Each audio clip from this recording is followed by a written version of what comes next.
오늘 이 시간에는 제자의 길이라는 제목으로 본문의 말씀을 함께 상고해 보려고 합니다. 우리가 일반적으로 하나님을 믿는다, 예수님의 그 가신 길을 따른다라고 하는 그런 말씀은 이제 우리가 고백으로 하는 그런 고백이죠.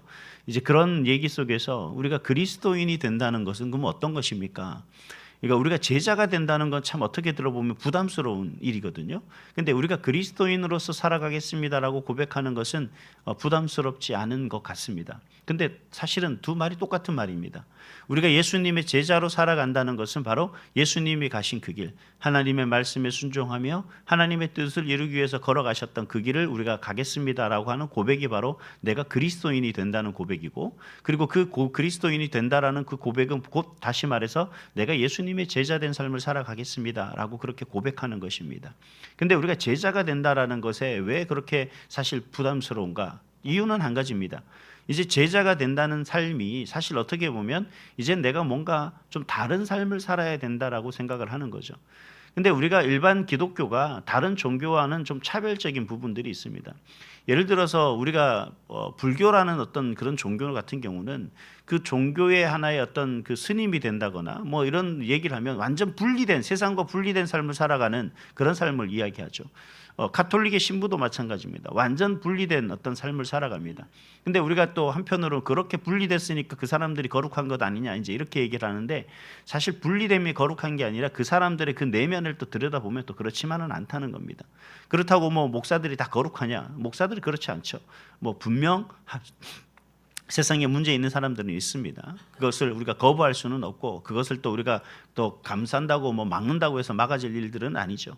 근데 중요한 건 하나님이 이 세상에 저와 여러분들을 하나님의 제자로, 자녀로 부르신 이유는 한 가지입니다. 바로 그 저와 여러분을 통해서 바로 하나님의 그 뜻을, 그리고 하나님의 그 계획을 이루어 나가는 일에 쓰시고자 하시기 때문에 저와 여러분을 부르셨다는 사실입니다. 단순히 나만의 구원을 위해서가 아니라 그건 1차원적인 거고, 그것은 내 생각이고 내 뜻에 지나는 것으로 끝나는 거고, 진정 하나님의 뜻은 그런 뜻이 아니라는 거죠. 그래서 우리가 예수님의 제자로 살아가는 것, 그리스도인이 된다는 건 마땅하고 당연한 법칙인 겁니다. 그럼 우리가 어떻게 그럼 그리스도인이 될 수 있습니까? 목사님, 그럼 우리가 어떻게 하면 예수님의 제자가 될 수 있습니까? 라고 이렇게 물어볼 수가 있는데, 예수님의 제자가 된다는 것 그렇게 어려운 일은 아닙니다. 왜냐하면 우리가 신앙이라는 그 첫걸음을 걸어가는, 그리고 신앙인 그리스도인으로서 살아가는 그 삶의 그 모습과 방향을 설정하고 또 그렇게 한 걸음 한 걸음 걸어 나가는 게 바로 예수님의 제자로 살아가는 길이기 때문에 그렇습니다. 그래서 우리가 너무 동떨어진 것, 뭐 어려운 것, 또 세상과 너무 단절돼서 내가 이 기독교, 즉 하나님을 믿는 이 삶에 올인해야 된다는 것, 이게 부담스러울 수 있지만 사실 하나님은 그런 의도와 그런 뜻으로 하라는 얘기는 아닌 거죠. 그래서 오늘 이 부분을 좀 살펴보면서 그럼 우리가 어떤 삶을 살아야 할지를 좀 살펴보고자 합니다.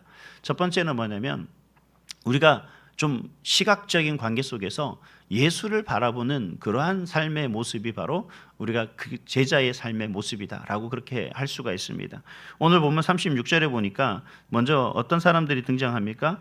예수님이 거느시는 것을 보고 보라 하나님의 어린 양이로다라고 세례 요한이 이제 말하는 것을 봅니다. 그 세례 요한이 하나님의 어린 양이로다라고 이야기하는 그 부분에서 누구에게 그런 얘기를 합니까? 바로 자신의 제자 두 사람에게 그 얘기를 하는 거죠. 너희들이 바라봐야 될 것은 누구라는 겁니다. 예수다라는 얘기입니다. 즉 우리가 이 세상을 살아가면서 바라봐야 될 대상이 누구냐? 바로 예수다라는 얘기입니다. 온전하신 예수를 바라볼 수 있는 그 시각, 그 관점이 바로 예수님의 제자 되는 첫 번째 걸음인 거죠. 우리가 믿는다라고 하는 그 첫 번째 믿음이 바로 어떤 겁니까? 내가 믿는 믿음의 대상을 누구를 바라볼 것인가 하는 그런 부분인 거예요. 그래서 예수님이 그 따르는 사람들을 보시고 뭐라고 묻냐면 무엇을 구하느냐라고 그렇게 묻는 것을 볼 수가 있습니다. 그래서 그 사람들이 뭐라고 얘기하죠? 라피여 어디 계시오니까 이렇게 물어봅니다. 참 뭐 신학적인 건지 철학적인 건지 여러 가지 뭐 이야기할 수 있습니다만 중요한 건 예수님의 대답입니다. 와서 봐라 라고 하시는 그 말씀 한마디입니다. 무슨 얘기냐면 온전히 하나님과의 관계 속에서, 예수님과의 관계 속에서 머물러 가는 것, 이것이 바로 예수님을 바라보는 거예요. 근데 우리가 시각적인 것에만 극대화하고 뭔가를 보는 것에만 중요하지, 사실 그 보는 것에 대한 어떤 그 관계가 없다면, 그 관계 속에서 우리가 어떤 예수를 바라볼 것인가에 분명한 모습이 없다면 우리에게 참으로 의미 없는 모습이 될 수밖에 없게 되는 거죠. 그래서 두 번째는요, 관계성의 문제입니다. 어떻게 하는 거예요? 예수님과 함께 머물러 있는 삶의 모습이 우리의 모습이 돼야 된다는 거죠. 그래서 예수님이 머무른다는 말의 의미가 또 어렵겠지만 가장 중요한 건 단순한 겁니다. 뭐냐면 본다, 관계라는 게 중요한 것이 어떤 거냐면 내가 하나님을 만났다, 내가 예수님을 만났다라고 하는 그 고백이 중요한 거죠. 41절에 그래서 보면 뭐라고 얘기하냐면 시몬 베드로의 형제 안드레가 시몬을 찾아가서 뭐라고 얘기하냐면 우리가 메시아를 만났다라고 그렇게 이야기하는 것을 볼 수가 있습니다. 여러분, 내가 하나님을 믿는다는 그 믿음은요, 내가 단순히 예수를 바라봄으로 말미암아서 끝나는 것이 아니라 더 나아가서 그 예수님과의 관계 속에서 내가 그 예수 안에 머물러 있는 것을 우리가 경험해야 된다는 겁니다. 이게 바로 인격적인 만남인 거죠. 이 인격적인 만남인 우리가 특별한 어떤 부분들을 생각하면 사실 우리는 너무 그 휘황찬란하고 또 엄청난 어떤 뭔가 특별한 어떤 경험, 성령의 체험을 했다, 이런 경험을 했다, 이 간증하시는 분들의 그 큰 간증들을 우리가 바라보다 보니까 사실 나는 하나님과 인격적이지 만나지 못했다라는 사실에 대해 위축될 수가 있습니다. 어떤 예를 들어서 어떤 분은, 저도 어렸을 때 그랬거든요. 제가 하나님 앞에 그런 기도를 했던 적이 있습니다. 하나님이 살아계시다면 저는 정말 하나님을 좀 특별하게 경험하고 싶습니다.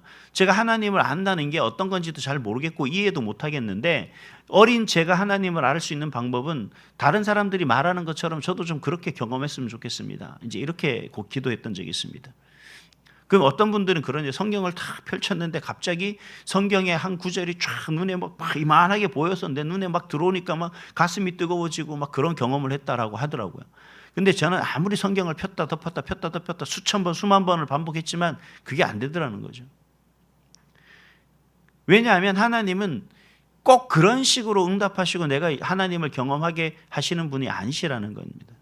우리가 경험했다는 건 단순한 거예요. 어느 날 순간 내가 기도하고 혹은 어느 날 내가 성경을 한자를 펴는데 왠지 모르게 그 성경이 내 마음에 아주 가깝게 다가오고 뜨겁게 다가오는 경험이 있을 거 아니에요. 성경을 읽다 보면 예수님이 바로 이런 분이시구나 라고 생각하는 그 생각이 불현듯 들 때가 있다는 거죠. 그게 바로 인격적인 그 하나님을 만나는 것이고 그 관계 속에 머물러 있는 겁니다. 제가 고등학교 1학년 때 제가 성경학교 교사를, 주일학교 교사를 했습니다. 교사를 하는데 제가 이제 시작을 하면서 제가 주일학교 총무로 간식 사나르고 하면서 이제 아이들 뒤에서 선생님이 분반 공부하면 뒤에서 인원 체크하고 제가 애들 기다리고 있다가 인원 체크하고 하는 간식 나눠주고 그 정도에 시작을 하는데 갑자기 한 반 선생님이 본인이 교회를 주일날 못 나올 사정이 생겼다 그러는 거예요. 그래서 그 반을 대신 맡으라 그러는 거예요. 그날 한 주만 공부하라 그러는데 그날 주일날 분반 공부하는 내용이 뭐냐 그러면 하나님이 이스라엘 백성을 인도하시는데 불기둥과 구름기둥으로 인도하셨다는 얘기입니다. 근데 세상에 그렇게 어려운 본문이 없었습니다. 저인데 그 불기둥이 뭔지도 모르고 그 구름기둥이 뭔지도 모르는 저에게 아이들을 그걸 이해를 시키라고 이야기하니 그 이야기가 이해가 되겠냐는 거죠. 제가 이해가 안 되는데. 그래서 제가 매주 이제 제가 새벽 예배를 계속 나가는데 그 새벽 예배를 나갈 때마다 걸어가면서 하나님 그 얘기가 뭔 얘기냐, 무슨 의미냐, 아이들을 어떻게 초등학교 3학년, 4학년 애들을 어떻게 가르쳐야 되냐. 가면서 기도하고 예배 끝나고 기도하고 오면서 기도하고 그렇게 기도했는데 금요일날 새벽 예배 다 끝나고 나서 집에 오는데 도저히 모르겠어요. 그래서 주일날 교회 나가지 말아야겠다. 못 가르치겠으니까요. 근데 어떤 경험했냐면 하나님이 저인데 집에 터덕터덕 걸어가는데 갑자기 제 머릿속에 그 생각이 떠오르는 거예요. 목사님이 설교하실 때 그 불기둥과 구름기둥에 대해서 설교했던 내용이 갑자기 머리에 떠오르는 겁니다. 결국 하나님의 돌보시고 보호하시고 함께 하신다는 내용이죠. 그래서 아이들에게 그 얘기를 했어요. 항상 하나님은 너희들을 따뜻하게 때로는 너희들이 덥지 않게 항상 지키고 돌보시는 분이시래. 그 얘기가 바로 불기둥이고 구름기둥이래. 이렇게 얘기를 했습니다. 이해가 안 되는 것들이죠. 근데 저는 그때 어떤 경험이냐면 하나님께서 지혜를 주시고 우리 가운데 우리가 나아갈 바를 알려주시고 밝혀주신다는 게 이런 거구나. 하나님이 역사하신다는 게 이런 거구나라는 걸 깨달았거든요. 그 일주일 동안 제가 고뇌했던 것 생각하면 제가 평생에 그렇게 간절하게 기도했던 적이 없습니다. 결국 하나님은 우리 가운데 어떻게 하냐면 내가 하나님 안에 머물러서 하나님의 그 뜻이 무언가를 찾고 하나님이 도우시고 인도하실 것을 기대하며 간절하게 간곡할 때는 결국 하나님이 역사하시더라는 거예요. 하나님이 원하신 건 그렇게 해야만 들려준다가 아니라 내가 그렇게 하나님 안에 머물기를 원하는 그 모습에 하나님은 역사하신다는 겁니다. 아무리 하나님 안에 머물려고 하지 않는다면 하나님은 결코 그 부분에서 하나님과의 관계가 없게 되는 거죠. 하나님과의 관계가 없게 되면 결국 어떻게 되는 거예요? 하나님의 뜻을 우리가 아무리 하나님이 말씀하시고 하나님이 우리에게 인도하시고 이끄시려고 해도 우리는 그 뜻을 받아들일 수가 없게 되는 겁니다. 그래서 여러분, 우리가 중요한 건 하나님과의 관계성입니다. 근데 오늘 이 새벽에 나오신 여러분들은 분명 그런 하나님과의 관계성을 잘 돈독하게 세워나가시는 분인 줄 믿습니다. 바로 그 믿음들이 여러분들에게 하나님께 예배하는 그 모든 과정들, 기도하는 그 모든 것들이 하나님 안에 예수님과 함께 머물 수 있는 그 삶의 모습이고, 그것이 곧 예수님의 제자됨의 모습인 줄 저는 믿습니다. 더욱더 그 믿음으로 성장하고 성숙해 나가는 여러분들 될 수 있기를 주님의 이름으로 축복합니다. 예수님의 제자가 되고 예수님의 길을 따르는, 예수의 길을 따르는 또 그리스도인의 삶의 모습이 어떤 거냐? 예수의 길에 참여하는 겁니다. 즉 참여한다는 말의 의미를 보시면은 오늘 43절 말씀에 보니까 이제 예수님께서 갈릴리에 나가실 때 빌립이라는 사람을 만납니다. 그 빌립이라는 사람을 만났을 때 뭐라고 얘기하냐면 나를 따르라라고 이야기를 합니다. 그리고 빌립은 즉시 또 나다나엘에게 예수님을 전하는 것을 볼 수가 있습니다. 근데 나다나엘은 참 이 빌립과 달리 회의적인 사람이었습니다. 뭐라고 얘기합니까? 야, 나사렛에서 무슨 선한 것이 날 수 있느냐? 여러분, 이 나사렛이라는 의미는 뭐 나중에 기회가 되면 설교하겠지만 좀 구별된 곳입니다. 즉 다시 말하면 이곳을 가기 위해서는 그 당시 그 나사렛이라는 동네는 그 무덤이 아주 공동묘지가 있는 그러한 곳을 지나야만 있는 그 근처에 있는 그런 도시였습니다. 그래서 가난하고 갈 데가 없는 사람들, 그런 사람들이 모여 사는 곳이죠. 왜냐하면 유대인들은 그 죽은 시체에 대해서 되게 거부가는, 부정하다라고 하는 그런 생각을 갖고 있었기 때문에 이 무덤 근처를 가는 걸 별로 꺼려했습니다. 그래서 가난하고 어렵고 힘든 사람들, 그런 사람들이 보통 이러한 동네에 모여 사는 것을 볼 수가 있습니다.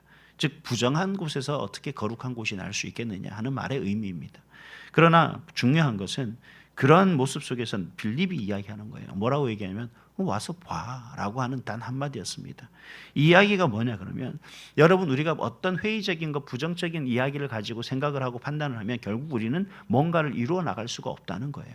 근데 뭔가를 이루기 위해서는 어떻게 해야 되냐면 우리가 뭔가를 바라보는 관점도 바뀌어야 되고 우리가 예수님과 함께 머물 수 있는 관계성도 회복해야 되지만 또 한 가지는 우리는 뭘 가지고 해야 되냐면 비전을 바라봐야 되는 겁니다. 무슨 비전을 바라봐야 돼요?